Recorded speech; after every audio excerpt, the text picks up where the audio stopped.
What is going on, you guys? My name is Bubba and welcome back to another insane story. So today's story is honestly something that is actually generally terrifying, and I think all of us have had this thought before of what happens when you're in a school for 24 hours. Like, have you guys ever thought of even like sleeping in your school, or maybe even one time just thinking, oh, I wonder if I spend the night here, would my teacher still be here too? And honestly, this question ended up becoming a discovery, because what I ended up doing, well, was insane. But the story all starts off back when I was in high school. This was my grade 9 year. Literally, I was a freshman in high school. And I remember every day when I would go to high school in the first couple months, I would always be weirded out by how the teachers are always there after school. And in my mind, I always questioned, are they like there like all the time? Are they like doing work all the time? I have no idea. So I remember I decided to take it upon myself to be there for 24 hours. So I remember I ended up calling up my friends on Xbox, and basically when we all party chatted, I ended up telling them, yo guys, seriously, I think it would be awesome if we all were in the school for 24 hours. All my friends looked around and like looked at me saying, dude, that's the most dumbest idea ever. Why would you want to stay in school? And I remember I told them, have you guys never like thought of what happens like after school? Like what happens to the school and stuff? And then one of my friends was trying to be a smart bum and decided to say, oh, like they literally just clean the school and just get ready for us the next day. Why are you making it such a big deal? Dude, trust me, there's got to be more to that, is what I said afterwards. And I remember I ended up telling them, guys, I think it would be funny if we stayed in the school for 24 hours. All my friends said there was no way that was possible. And I remember I ended up looking at them saying, guys, trust me, there's gotta be a way. But none of them wanted to fall through with it. I was devastated, don't get me wrong, because when you're with the boys, you always want to do something with them. But I guess not. I remember the next day when I was walking down the hallway thinking about, maybe staying in the school for 24 hours. I remember I was kind of just writing down on my notes in science class, just ideas that I could do throughout the school. Like, think about it. Your school's massive. From all the massive hallways, the cafeteria, even the theater. There's so much to do and so much to see. And without teacher supervision, it would be like a dream come true. But as I was jotting these ideas down of what I wanted to do, I remember there was a girl that came up behind me, and she was one of those weird girls in school with like glasses and stuff. And I remember she ended up putting her hand on my shoulder and saying, hey Bubba, what are you up to? Oh, nothing at all. As I cover up my piece of paper with my science textbook, she ends up looking at me and she ends up moving my textbook and pushing me away from my desk and saying, are you planning on staying in the school for 24 hours? Maybe, is what I said afterward. And then she looked at me with a smirk and said, I'm in. When are we doing this? What is what I said? I ended up being super weirded out because it was really out of the blue for this girl to want to do this, even though none of the boys would do this with me. And then she ended up saying, honestly, like I've always wanted to try it. Like, how bad can it be? At that point, I was sold. I ended up talking with her throughout lunch, basically telling her all the plans and stuff and basically how everything was going to go down. She ended up really liking my idea, but also there were some things that she wanted to do as well when, no one was around the school, and some things in her bucket list that she really didn't want to mention all of them, but apparently that since I was doing it, it would be easier to achieve. So we both agreed, and I remember we decided to make this take place on a Wednesday. Why on Wednesday and why not the weekend? Well, we were worried that if we did it on a weekend like Friday, then during the weekend, the school would be locked up, and we don't want to stay in the school for 72 hours. We only want to be there for 24 hours. So basically, at that point, we decided to do it on a Wednesday because it's mid of the week, and also Wednesdays are when, like, everyone's kind of just tired and won't really pay attention because it's the middle of the week. Like, come on, Wednesday's like as bad as Monday. Basically, from there, I remember on Tuesday night, me and this girl, we started communicating through phone calls, and we started to make sure we had everything packed up. We packed up everything we needed, and then the next day at school, we ended up coming with an extra duffel bag with our backpacks just because we were going to basically stay at the school for 24 hours. Now, here's the hard part. One thing we didn't realize is that right after school, there's still a lot of kids and teachers in the hallways and a lot of after school events that we have to try to avoid. So obviously from there, me and her decided to, stay in the cafeteria until school was ready for lockup. So basically me and her, we ended up staying in the cafeteria talking about life and hanging out with each other till I want to say almost 6 p.m. And around like 5:45-ish in the afternoon, I remember a teacher ended up walking up to us saying, hey, you guys got to get out of the school soon. We're locking up at 6, all right? Okay, is what we said. And this is when the plan initiated. I remember me and her, we instantly ran to the theater, and since they were making a set for, I guess it was like Footloose or something, we were hiding in the sets behind like the wooden shelves, and we ended up hiding in the dressing room because the theater never gets cleaned up for some reason. Out of everywhere in the school, the theater was like the last place the janitors would not want to clean because they're always making sets and the dressing room was always a mess. So I remember basically me and her, we decided to hide in there. We waited and waited, and I want to say half an hour later, lights out. I remember the school ended up going dark. There was like no light, and we were freaking out, kind of scared. And I remember as we were freaking out, this girl ended up holding on to me and squeezing me a little. Kind of romantic, but at the same time, I wasn't really into her because she had like one of those like bug-eyed glasses. Basically, people called her bug eyes. I'm gonna be honest here. Anyways, I remember after that, me and her, we ended up walking throughout the school. We ended up basically leaving the door and we saw that literally no one was there. It was the most weirdest thing ever. I guess the janitors work till 6 until they go home. I have no idea, but basically me and her, we saw that no one was in the school. Now, obviously, before anyone says anything and says, Baba, there's no way this happened. There's cameras in the school. You would be like in trouble. And yes, I do know this. So obviously me and her, we wore a hat and hoodie just to make sure we wouldn't be identified. So I remember me and her, we were running throughout the school and basically we were kind of just hanging out, doing our own thing with all the stuff that we had in our duffel bag. We ended up eating snacks together. We even brought microwavable lunches just to make sure we ended up eating dinner. And I remember around like 9 p.m. and it was so scary because it was like literally when we thought no one would be at the school, someone goes to the front of the school. And me and this girl, we were literally hanging out at the front steps of like inside the school where it takes you to the upstairs. And when we heard someone coming through the front door, we were terrified. We're like, oh my goodness, someone's here. This is gonna be bad. So we ended up hiding behind a wall. And when we looked over, we saw that my principal was actually entering the school at 9 p.m. Like, what? And as he entered the school, right behind him was a young girl, or I should say a young lady. She was in her 20s. And for some reason, me and this girl thought it was her daughter until they started making out. And at that point, since me and my partner in crime, aka this girl, knew what her wife looked like, I guess, I don't know, my principal got maidens? I have no idea, but definitely was cheating on his wife. I'll tell you that much. So knowing this, we ended up taking a photo and we basically started running throughout the school. We started hanging out, doing our own thing, and basically we ended up leaving and letting them be and kind of stayed away from the principal's office because obviously we were already really good at avoiding that anyway. I remember it was around like 1:30 at night. It was super late, and basically for some reason, me and her, we were looking around and just running throughout the school like dummies until she ended up having the idea. She ended up having the idea to basically go to a classroom where there was a ton of couches for seats because there was like a cool teacher in the school. And me and her, we ended up going there. And when we sat down together, she ended up turning on the projector and me and her started watching a movie. Now the movie is a normal thing. That's totally fine. And I have no issue with watching a movie with the girl. But then she started getting close to me and then she started making out with me. Now I ended up kissing her with my eyes wide open because I'm not gonna lie, like I said earlier, I wasn't into her. But then she ended up taking off her glasses. And that's when I realized this girl had beautiful eyes. Like, holy cow, dude. She got rizzed with just those eyeballs. She had like these giant blue eyes and they looked beautiful. At this point, she wasn't bug eyes. It was just her glasses that made her eyes look really big. So I remember me and her, we ended up doing the devil's tango in the cool teacher's classroom where he had couches for seats. And it was pretty awesome. I won't lie to you. Anyways, I remember after that, me and her, we ended up getting up and we ended up leaving the classroom. And as we left the classroom, we ended up realizing that there were cops outside. There were cops outside of our school at literally like 3:30 at night. We had no idea why. So I remember me and her, we looked at each other and said, gotta hide like now. So me and her, we ended up running, actually funny enough, all the way to the change rooms for the gym class. We thought it would be the safest place because what kind of cop would check the gym? Like, seriously? So we ended up hiding in there and just waiting. But as we were waiting in there, I remember out of nowhere, we just see a flashing light coming into the change room. And at that point, we knew it. We were definitely going to be caught. I remember a cop ended up walking in there with his flashlight saying, hey, anyone in here? And basically at this point, the girl looked at me and said, listen, I think we should just give up. Like, honestly, this is a really bad idea. I really didn't want to do it, but then she ended up popping out anyways, standing in front of the officer saying, yeah, I'm here. And the cop ended up saying, who else is with you? We know there's another person with you. And at that point, that's when I popped out. Obviously, someone told someone or we got in trouble somehow until we realized that the principal ended up checking the security tapes of the security cameras that night when he came with his maiden and basically saw that there were 2 kids still running around the school and caught the cops. At that point, we got in trouble. But in reality, we ended up just basically going home and basically getting escorted home in a police car. Kind of sucks, but it is what it is. Obviously, my parents were worried and stuff and they were asking me like, what's going on? Like, why'd you do this? And we got in really big trouble. And the next day when we ended up going to school, things got even worse. I remember when me and this girl ended up going to our first class together, we ended up hearing on the announcements, Baba, can you please come to the office? Thank you. We ended up going down to the office together. We knew that we were gonna probably be expelled or suspended or something, or even maybe not even graduate. But basically when we went up to the principal, he ended up saying, okay, listen, you two have been here for the longest time. I don't know how you guys are not sick of school, but I'm gonna make sure you're sick of it. Both of you guys are expelled from the school. Me and the girl looked at each other and we started like basically feeling really bad. And I'm not gonna lie to you, she started crying. But at this moment, I remembered something. I ended up going on my phone and I pulled up a photo that I took earlier that night. I showed the principal and said, okay, well, looks like I'm gonna have to email this to every teacher in the school. That's right. I blackmailed my principal. I remember he looked at me and said, that's not me. You got no proof. And I basically ended up zooming in where you could clearly see his face and knowing that it's front of the school. It'd be blatantly obvious to anyone because his face was in it. At that that point, he ended up saying, all right, fine, I won't expel you. You delete that photo and we pretend nothing happened. Understood? We ended up agreeing, and let's just say that was basically it. Yo, what is going on, you guys? My name is Bubba, and welcome back to another crazy story. So as you guys can tell from the title, 24 hours in her bathroom. This was not a fun idea. Now, you guys are probably wondering, how in the world did you get stuck in a bathroom for 24 hours? And to be honest, it all starts off back in high school. You see, back when I was in high school, this was my grade 11th year. The grade 11th year was, let's just say, not the best for me. I mean, don't get me wrong, I wasn't ugly at the time, and you know, once in a while, I won't lie to you, there was a girl that I would sneaky link once in a blue moon, or actually once in a blue moon, maybe like 5 times a month. But going on, anyways, I remember one time, I was laying in bed in my room, kind of just bored out of my mind. It was during the weekend, and let's just say no one had plans. Obviously, being in grade 11, I guess, I don't know, I was so focused on myself, and it was during like when finals was happening, so I guess a lot of people were just putting their head in the books. But I remember one time, out of nowhere, I think it was like at 3 a.m., a girl messaged me saying, hey, like, do you want to like come over? And yes, before anyone says anything, this was one of my sneaky links. She literally told me to come over because she wanted to do the devil's tango. And honestly, I was all for it. But obviously, for me to go to her place, I would have to sneak in. So I remember I went to my car, I got inside my amazing blue car that I love to this day, the blue Silica, and I drove down to her place. When I got to her place, I parked my car a bit further down the street, so let's just say her parents wouldn't recognize a nice blue sports car in front of their place. And I remember I literally went around and basically she brought me in from the back door. I was in her basement for a bit, kind of just chilling with her and kind of just, you know, doing our thing, or I guess in a sense I should be saying doing the devil's tango. And we went at it for a while. Now reminder, this was almost at like 3 a.m. when I did this, so we were up probably till like 6 a.m. and when it was 6 a.m. I remember her basement had like one singular bathroom, a bed with like a, I don't know, a blow up mattress, I guess, and obviously, you know, just the basic stuff. Funny enough, there's also a TV down there. But I remember when me and her were on that blow up mattress, we were going at it for a while, like I said, and let's just say when 6 a.m. hit, we heard thunting coming from upstairs. Apparently it was her father coming down the stairs, and we were in panic. I remember she looked at me saying, oh my god, like, you gotta hide like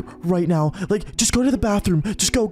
And she started pushing me towards the bathroom, and I remember telling her, okay, just make sure you're like, you know, like, you just tell me when the coast's clear. As I went inside the bathroom, it was my first time actually in there, funny enough, because I didn't need to go in there all night until now. And at 6 a.m. I remember she pushed me in there. I was stuck in there. Her parent came downstairs, aka her dad, I should say, and started walking around saying, why are you down here? Why are you down here by yourself? Why are you sleeping in the basement and not in your bedroom? Let's just say he was basically asking her questions of why in the world is she in the damn basement, which I mean, I don't blame him. He's not wrong. Like, it's kind of suspicious, and it's not like the basement was like a magical place anyway. But going on, I remember after a while, all I hear is her and her dad go upstairs, and I was left downstairs. Now in my head, I'm thinking, oh, like, hey, I don't hear anything. I guess I can just leave. I try to open the door, but what I realized was that the door wouldn't open. For some reason, my side of the door, the knob was broken, and it wasn't fixed, I guess, in some way. I don't know. It was just a broken door. And I remember I was stuck in that bathroom. Now I know what you guys are thinking. You guys are probably like, oh, why don't you just go on your phone and just call her? You're so unrealistic with these stories. And maybe you're right in a sense, but guys, you gotta remember, this was a basement, and this basement had like concrete walls, I guess. I have no idea. And I'm gonna be honest, it didn't smell the best down there. But the thing is that I had no cell service in that basement. For some reason, my cell service was totally off. Honestly, I blame my parents for giving me a cheap phone plan at the time, but I'm gonna be realistic here. This sucked. I was in a basement, no Wi-Fi, no nothing. My phone wouldn't work. The most I could do is probably go back and, you know, watch some old videos that I have recorded on my phone. But other than that, I was in ultimate lockdown. Luckily, there was food and water down there. I mean, okay, not really food, but water was there. And in terms of food, I'm not gonna lie, there was a plant in the bathroom. It had nice leaves, and I did bite a couple of them. But I remember saving some because I wasn't sure how long I was down there for. Now, you guys are probably wondering, like, oh, like, did the girl ever come downstairs again? Like, what's going on? And no, she didn't. Funny enough, she thought I already left her place. And knowing it was 6 a.m., she also went to school. She literally got dressed, went to school, and since my car wasn't in front of her place, she thought I actually left. Now, you guys are probably wondering, what in the world did I do? Well, what else can you do when you're stuck in a bathroom for 24 hours? You just sit there and wait till someone gets you out. Now, honestly, it sucked, and I was just sitting there the whole time not knowing what I was doing. It got to the point where I wasn't sure if I should even stay quiet anymore and hide in that bathroom because, well, hell, I want to get out of there. But at the same time, if I started screaming and yelling, it was obvious one of her parents were going to find me, and I would have been in big trouble. So honestly, at this point, it was, let's just say, the worst of the worst. I sat there, I laid down. I think I took more than 4 more naps down there, but I'm not gonna lie, in terms of food, I ended up eating a lot of her plant that was downstairs. And it got to the point where I was like, screw it. Like, I need to get out of here now. Like, I can't be in here anymore. This is so dumb. Now, at this time when I was contemplating breaking down the door, I won't lie to you, this was like almost like 12 a.m. at night. Late night. I was in there for the whole day. I haven't eaten. Sleeping was harder than it looked. It was just crazy. And to be honest, I had no way to get myself out. I didn't know what my parents were thinking. To be honest, I wouldn't be surprised if they reported me missing, for God's sake. So I remember I ended up actually saying, screw it. I'm breaking the door down. And the door was just an old wooden door. It wasn't like that good of a door, to be honest. It wasn't like steel or anything. But I remember I literally got my foot and I kicked the door down as if I was in the FBI SWAT team. Now, you guys are probably thinking like, oh, there's no way your foot can just do that. And I won't lie. There's many times where I actually ran like into the door with my shoulder. But hearing that loud thud over and over downstairs, I guess someone heard me from upstairs, because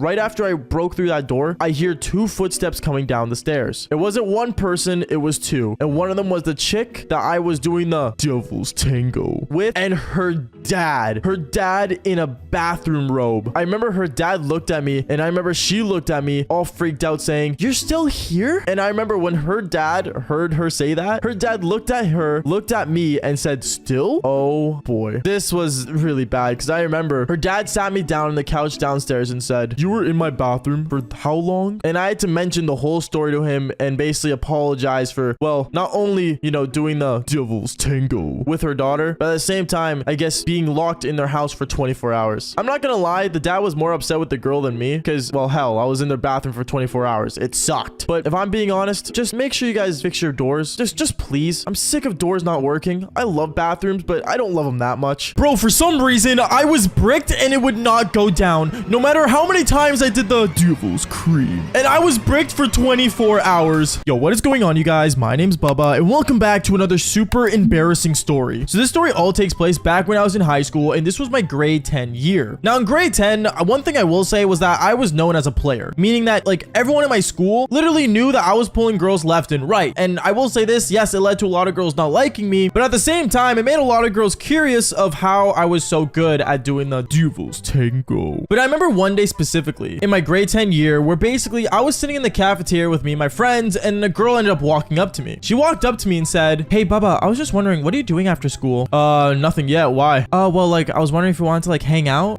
Yeah, sure. I'm down, is what I told her. And she walked away. My friends would usually see this happen all the time when I was hanging out with them, because it was no question that, you know, I could pull girls. But I remember one of them looked at me and said, "Bubba, don't you ever, like, get tired, bro, of just, like, doing it? Like, don't you just ever, like, want to just not do it? Like, do you have a day where you just are not active whatsoever and always in the mood?" Not that I know of, to be honest. And my friends just ended up pausing, staring at me really awkwardly, but then kept going on with their day. As the bell rang for class to start, I remember I started walking towards my classroom, and out of nowhere, one of my friends ended up walking up to me saying, "Yo, Bubba, I just want to say, bro, like, are you, like, taking anything to, like, you know, keep yourself always active and stuff?" No, why?" "Well, like, I have something I want you to try. I'm scared to try it myself, but I think you trying it might be a good idea. I don't know." Sure, what is it? Here, give it to me." He ended up going inside his backpack, and he ended up pulling out these, like, little pills. And I'm gonna say this right now, for anyone in school, no one should be taking random pills from your friends. You never know what's gonna happen to you, and this is just a learning lesson that I ended up paying for, okay? But basically, what ended up happening was he pulled out these little pills that were, like, little white ones. And I remember I looked at him saying, bro, what is that, like, Tylenol? Like, I don't have a headache or anything." "Nah, Bubba, trust. Just take these, bro. Apparently, they're supposed to make you super active. Like, super active." "I mean, I'm already pretty super active. Are you sure I should be taking these?" "Bro, trust. You'll be fine. I think. I just want to see if it works on you, and if it does, then I'll take it too." Okay, sure, but when do I take it?" You take it, like, right